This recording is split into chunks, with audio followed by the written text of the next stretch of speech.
Let's fire up the drop-o-meter, 1 to 10. 1, you do not want to drop this player in any leagues. 10, you can drop this player in all leagues. Yusei Kikuchi has allowed 4+ earned runs in 5 of his past 7 starts.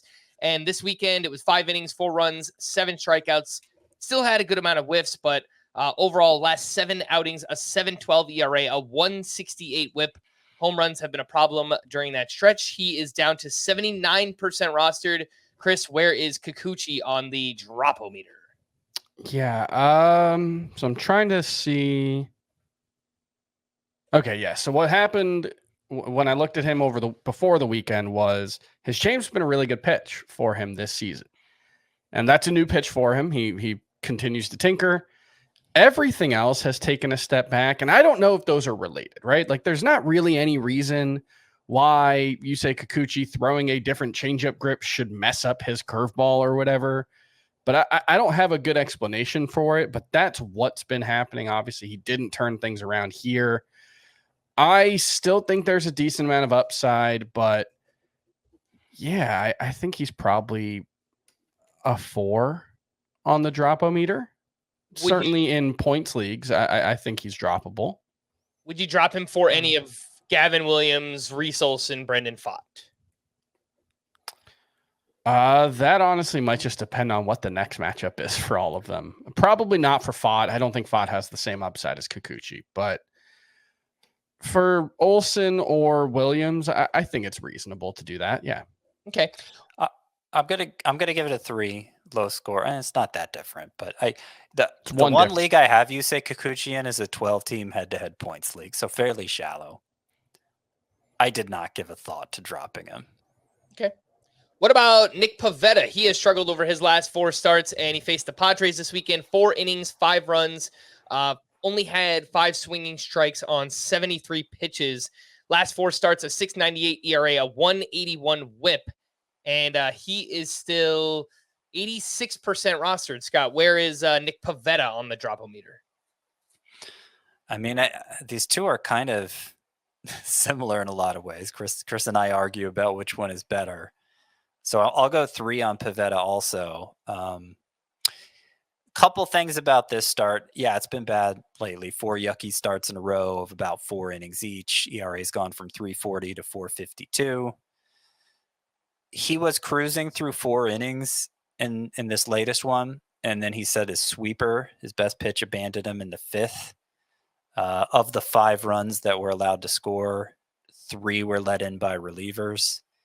So things kind of all fell apart in the 5th inning for Pivetta, at least in this particular start. I'll also point out that he still has 9.9 K per 9 rate and a 2.3 walk per 9 rate on the year, which are both very good.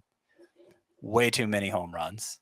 And, if you give up way too many home runs, there comes a point where it doesn't matter what you're doing with strikeouts and walks. But why, that sounds like Nick Pivetta. But well, I mean, he hasn't always had good strikeout and walk rates this high, this good. But yeah,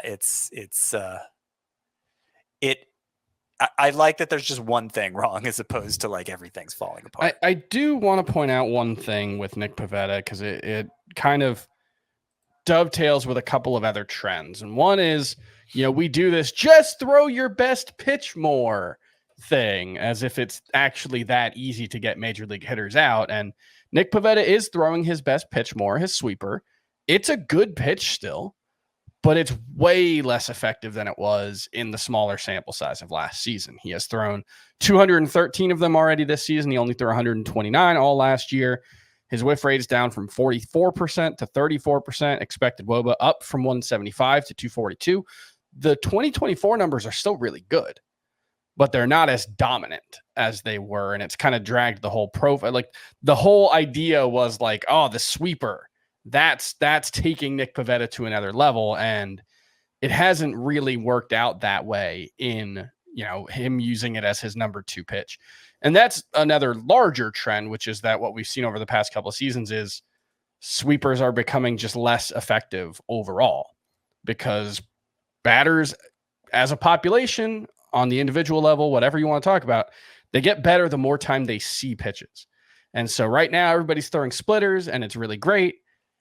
I'm going to guess we're going to have some kind of conversation in September of 2025 or April of 2026 about how the splitter revolution's over and some other pitch is going to be the new en vogue pitch because hitters are just going to adjust. And that's one of those things that you can't always just bet on spam your best pitch and having it work.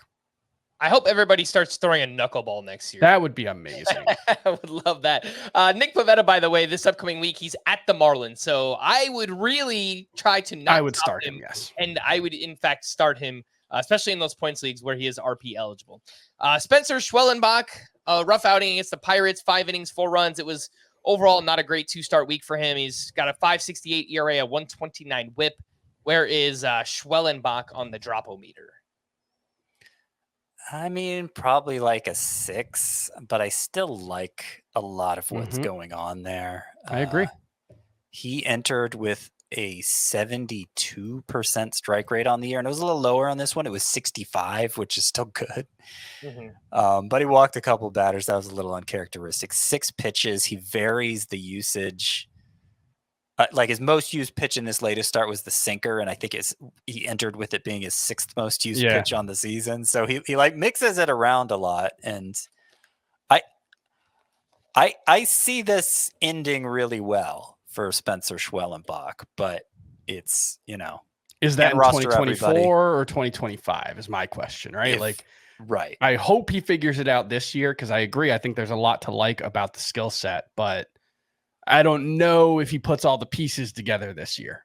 And he's still 21. He just turned 21, right? No, he's 24. Sorry. Yeah, and it hardly had any time at Double-A even. Much. Yeah, that he just moved really quickly. Yeah.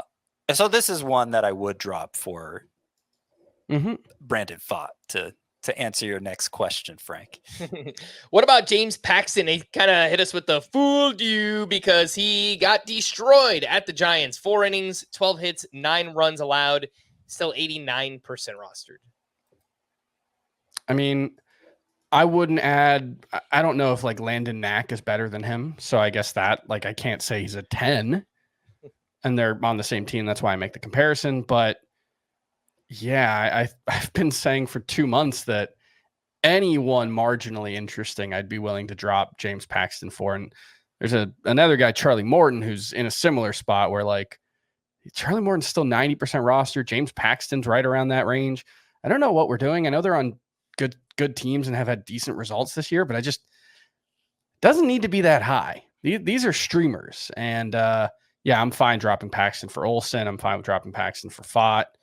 And the other guy that we mentioned in that group, Tyler Anderson, rough get him out of here. 2-start week, 9 2/3 innings, 9 runs allowed, more walks than strikeouts, 79% rostered. I assume he can go. Well, here's the funny thing, because we've talked all year about how we don't believe in Tyler Anderson. I said I'm not going to believe in him, even if he has this going into September. But I did recommend him as a 2-start pitcher because his 2 starts were against the Tigers and Athletics. And I said, you don't want to get caught holding the bag when it all blows up.